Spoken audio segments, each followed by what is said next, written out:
नमस्कार।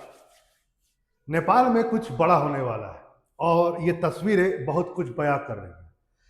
हजारों की संख्या में भीड़ पहुंची किसके स्वागत में? वहां के पूर्व राजा, जिस राजतंत्र को समाप्त कर दिया गया था, और अंतिम राजा ज्ञानेंद्र की एक झलक पाने के लिए हजारों की संख्या में, यदि आंकड़ा कहा जाए तो शायद यह संख्या 10,000 से भी ऊपर चल जाए। नेपाल उतना बड़ा जनसंख्या के हिसाब से देश नहीं है। इतनी बड़ी संख्या में माना जाता है एयरपोर्ट से लेकर के काफी लंबी दूरी तक लोगों को चलने में दिक्कतें हुई। इसके बावजूद भी लोग सिर्फ एक झलक पाने के लिए, अपने पुराने राजा ज्ञानेंद्र की झलक पाने के लिए आतुर।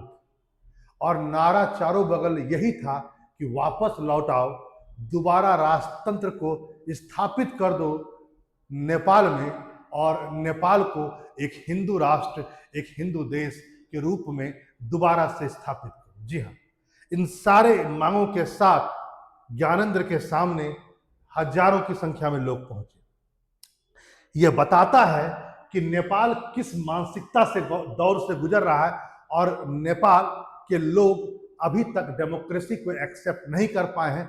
उसका बहुत बड़ा कारण है कि वहां पर पॉलिटिकल इनस्टेबिलिटी सिचुएशन, राजनीतिक अस्थिरता बहुत ज्यादा है। आए दिन सरकार बदलती है और उसी के कारण वहां पर महंगाई, मुद्रास्फीति, जिसको आप बोल सकते हैं इन्फ्लेशन, से लेकर के जरूरत की सामानों का बहुत शॉर्टेज है। लोग त्रस्त हैं, लोग पुराने दिनों को याद कर रहे हैं, उस नेपाल को याद कर रहे हैं जो एक प्रॉस्परस नेपाल था, एक समृद्ध देश हुआ करता था, उत्तरी गोलार्ध का ये देश। काठमांडू के त्रिभुवन इंटरनेशनल एयरपोर्ट से जब ज्ञानेंद्र की काफिला चला तो न जाने कितने लोग जुड़ गए और यह सिलसिला आगे बढ़ता चला गया। हर तरफ एक ही नारा था, वापस आ जाओ, चाहे महिलाएं हो, बच्चे हों, चाहे कुछ भी हो। 77 साल के हो चुके हैं ज्ञानेंद्र, इस बात को भी जाने। आपको पता होगा कि जब 2001 की बात थी, जब उनके बड़े भाई वीरेंद्र और उनके सारे परिवार की सामूहिक हत्या कर दी गई थी। बहुत लोगों ने बहुत बातें की, हम लोग कभी किसी और दिन इस पर बात करेंगे कि 2001 में वीरेंद्र वीर विक्रम शाह, इसकी हत्या के बाद ही ज्ञानेंद्र जी बने थे वहां के कर्ता धर्ता राजा। हिंदू राज्य था वह, लेकिन भाई वीरेंद्र वीर विक्रम की हत्या और उनके पूरे परिवार की हत्या के बाद भाई छोटे ने संभाला सत्ता को 2001 में, और 2008 तक वह राजा रहे। और पता ही है आपको कि 2008 में नेपाल ने राजतंत्र को समाप्त कर दिया और फुल डेमोक्रेटिक कंट्री के रूप में नेपाल आ गया 2008 में। आज आप इस बात को भी जानें कि नेपाल ने 2008 में 240 साल से चल रहे हिंदू राजवंश को समाप्त किया था और डेमोक्रेसी यानी लोकतंत्र को स्टैब्लिश किया। ये अपने आप में, और लोकतंत्र तो आया ही, साथ ही साथ नेपाल हिंदू राज्य भी खत्म हुआ और एक धर्मनिरपेक्ष राज्य के रूप में नेपाल सामने में आया। लेकिन सच्चाई यह है कि आज तक लोकतंत्र नेपाल में जड़ों को नहीं जमा पाया है। जनता अभी भी असंतुष्ट है। इसका प्रमाण इससे ज्यादा और क्या हो सकता है कि 2008 से अभी 25 चल रहा है, 13 सरकारें बदल चुकी है। 13 सरकारें बदल चुकी है। राजनीतिक विफलता नहीं तो और किसकी बात आप कह सकते हैं। राजनीतिक विफलता के कारण उसका सीधा प्रभाव पड़ता है अर्थव्यवस्था पर। किसी भी देश की अर्थव्यवस्था का सीधा संबंध पॉलिटिकल स्टेबिलिटी से होता है, आप इस बात को जानते हैं। और इसी के कारण जो राजनीतिक अस्थिरता है उसने इकोनॉमी को तो लिया ही, साथ ही साथ भ्रष्टाचार को लिया, महंगाई को जैसे मुद्दे को सामने में खड़ा किया। इस बात को भी आज आप जानें, इस बात को आपको जानना जरूरी है कि क्या नेपाल में ऐसी पार्टियां भी हैं जो अंदर ही खाने बहुत सपोर्ट करती है कि राजतंत्र दोबारा आ जाए। तो मैं आपको एक पार्टी का नाम बताता हूं।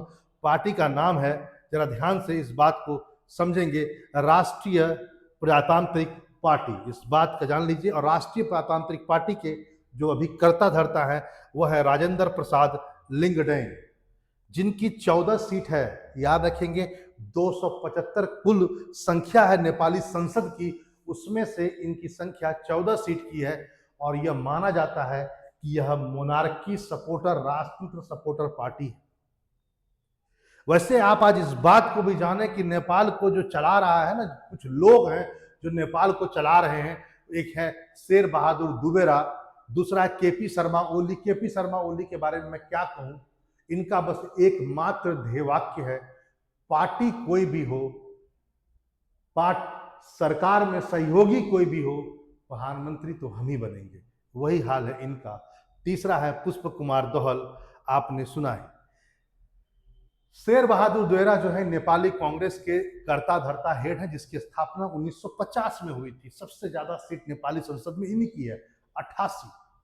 कम्युनिस्ट पार्टी ऑफ नेपाल जो मार्क्सिस्ट और लेनिनिस्ट है, इसके कर्ता धर्ता है केपी शर्मा ओली, 79 सीट। और आजकल यही है सबसे बड़े हेड। ये कभी इसके साथ मिल जाते हैं और कभी नीचे वाले के साथ मिल जाते हैं। इनके साथ communist party of Nepal Maoist पुष्प कुमार दहल, जिसकी स्थापना पार्टी की हुई थी 1994 में। लेकिन बात आज हो रही है राष्ट्रीय प्रजातांत्रिक पार्टी, जो मोनार्की सपोर्टर है। माना जा सकता है कि 1950 नेपाली कांग्रेस के बाद सबसे पुरानी पार्टी यही है, जिसकी स्थापना 1990 में हुई, जिसके अभी कर्ता धर्ता है लिंगडेन। लेकिन इतना जरूर है कि यह जो भीड़ है, यह बताता है कि नेपाल में राजतंत्र की जड़ें कितनी मजबूत हैं।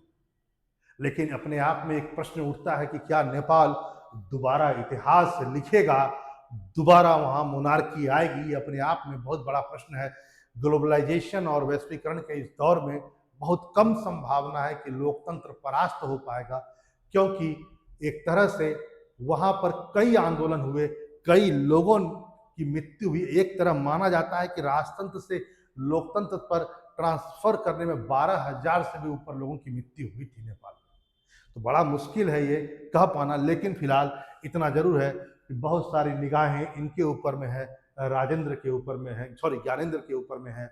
और अब देखना होगा यह भीड़ किन किन सवालों का जवाब भीड़ को मिल पाता है। फिर मिलते हैं टॉपिक के साथ। नमस्कार।